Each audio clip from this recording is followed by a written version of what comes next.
Now your forecast first, sponsored by the CI Proud to Go mobile app. When the lights go out, we're still on. Good evening. I'm your local weather authority, Chief Meteorologist Chris Yates. Skies are mostly cloudy. We've got a bit of cloud cover out there. Temperatures are in the low 60s, 62 degrees in Peoria, and a nice looking view on our Jones tree surgery camera. 59 up in Peru. We got upper 50s to low 60s elsewhere.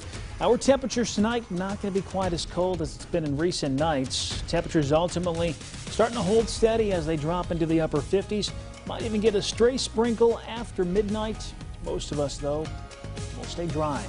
But the rain chances do increase tomorrow and Friday, and our temperatures, well, those are in for a big drop on Friday. We'll have that forecast coming up. Wyzz News at 9 starts now.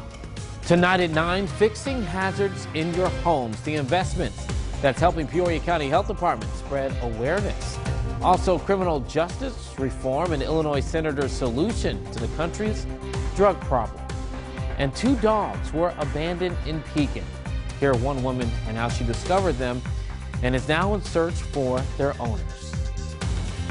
But first, a person spent hours trapped in a hole along a road in Pontiac. I'm Eugene Daniel, and that tops our 9 at 9 tonight. Several emergency departments reported to the scene in Pontiac. That man has been rescued, but several questions remain, like how did he get there?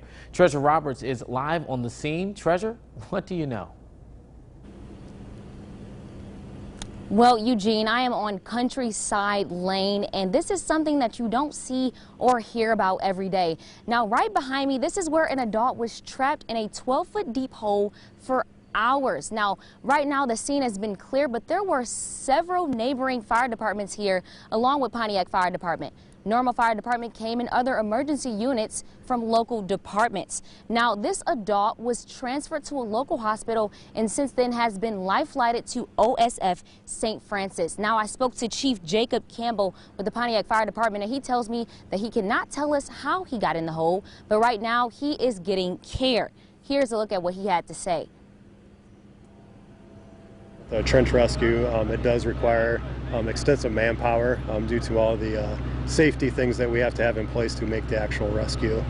So it does require a lot of people, and that's why we have it set up to call 2 different divisions, so that way we have those resources in place. And as you can see, it does take a very long time to safely get somebody out of that situation. Well, yes, Chief Campbell says that it took a village, and he was very grateful for everyone's support to help the adult get out of the 12-foot deep hole. Now, right now, they have it barricaded, so no one else is in danger of falling in anyhow, but tomorrow they will be filling the hole. As I get more information, I will make sure to update you all. In Pontiac, Treasure Roberts, Wyzz News. All right, Treasure, a crash involving a semi killed a woman in Tazewell County today. Around 9:15 this morning, a car and semi collided on McCluggage Road in Washington, and the county coroner says 74-year-old Linda Bedwell was a passenger in that car. She died. Paramedics rushed the driver, Jerry Bedwell, to the hospital with life-threatening injuries, and the semi-truck driver is expected to be okay. In Peoria, there's a new effort to boost business downtown. City leaders want to fast-forward innovation by enticing entrepreneurs to move to Peoria. Matt Sheehan breaks down the plan and what it could mean for the city. Peoria is a place of innovation. And city leaders say a new transformation will take this city to new heights. In the heart of downtown Peoria, an innovation district will be created, aiming to bring businesses, entrepreneurs, life, and more energy to the River City. State Representative Ryan Spain says this will change the city of Peoria forever. Today is a big day. If you think about the transformation of our economy, it's always been based around some kind of innovation, whether it's agricultural innovation, whiskey distillation, manufacturing, healthcare. Representative Spain adds more jobs will be created in the downtown area. There's a lot of research that comes out of this community, and then we need to keep that research here and use it to create jobs that are part of a new economic future for Peoria.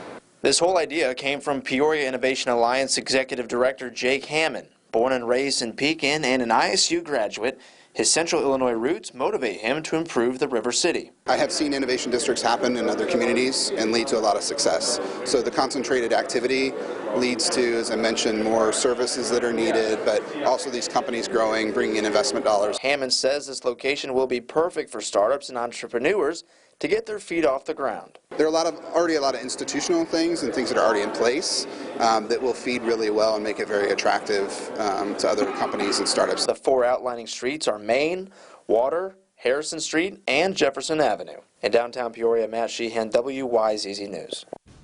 Well, lead paint is a hazard in hundreds of Peoria County homes, and now more than $5 million will go towards fixing that. This investment is now the largest grant in county history. Lead paint is a problem that is facing more than 400 homes in the area, and local leaders hope the money will stay local, using Peoria contractors to do the job. It's a team effort. It's a collaborative effort from the local level here to the city level to the federal level and everybody in between to come together to help our city. The average cost to get rid of those kinds of hazards can be anywhere from $12,000 to $15,000 per home. Well, black students at Illinois State University are pointing to school leaders to address what they say is a negative racial climate on campus. The controversy started with a clash over scheduling homecoming events, including a concert. While students say this kick-started their movement, they also say minority students on campus are treated unfairly, all while the university continues to promote diversity. On Monday, students gathered in the quad to protest the inequalities that they see on campus, and minority students say at the end of the day, they aren't trying to cause trouble. They're looking to get what they deserve. It's all about respect. Respecting your neighbor, your roommate. You know, they may be a majority, but we're also people, and we're all human. Therefore, we all deserve the same treatment. A hashtag has gone viral on social media. Tonight, students were able to address their concerns at a meeting with ISU President Larry Dietz. As far as the Black Homecoming event, Dietz says that concert was not scheduled with the Department of Athletics, nor was a contract drawn up. We have more on that story on CIProud.com. New tonight, a scary situation in Tazewell County. 2 dogs abandoned at Ready Mix in Pekin and found by a passerby. Bella and Zena were left in cages, underweight, bruised, and in need of care. Whoever left the dogs included a note with the names of the pups.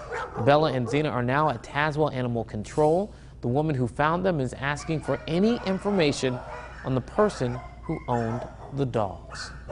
Well, Illinois Senator Dick Durbin was in Peoria today to talk about bipartisan criminal justice reform.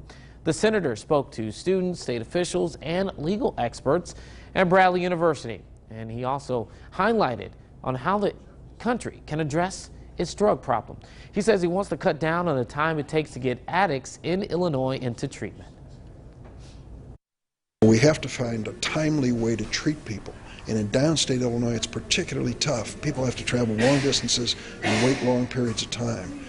So I'm hoping that we can focus on providing those resources right where we need them downstate, as well as the city of Chicago. Durbin also helped to create and pass the First Step Act last year. It reduces sentences for nonviolent drug offenses and is considered the most significant criminal justice reform legislation in decades. Peoria Public School leaders are making sure that snow days don't keep kids from learning. District 150 is implementing a learning at home procedure.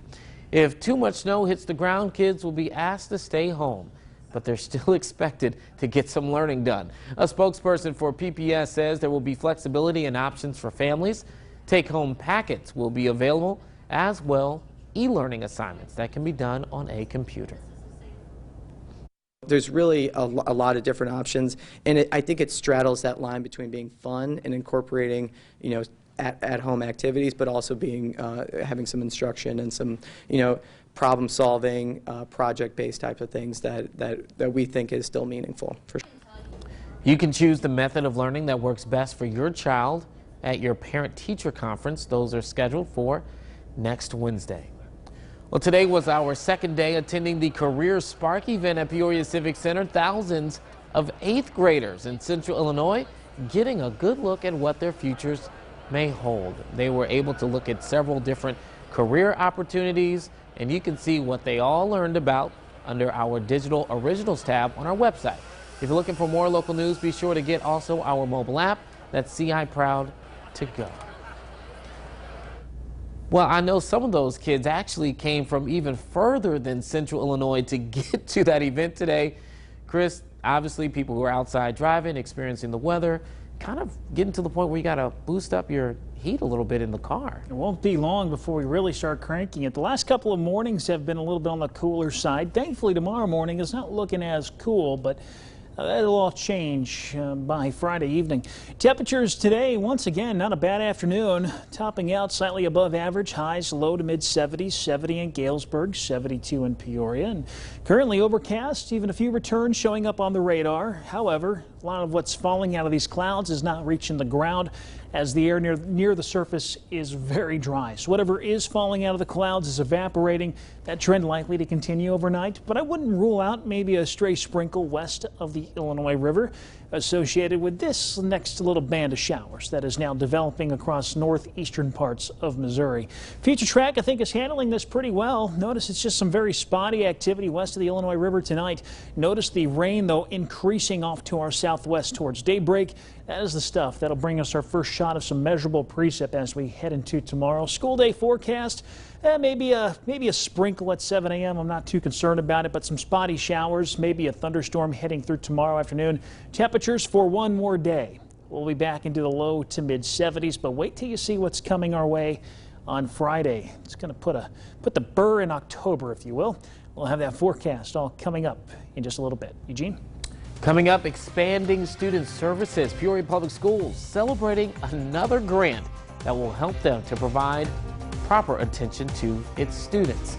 And the Cardinals took all the suspense out of Game 5 of the National League Division Series today in Atlanta. They scored 10 runs in the first inning. Kurt Pegler has all the highlights later in sports.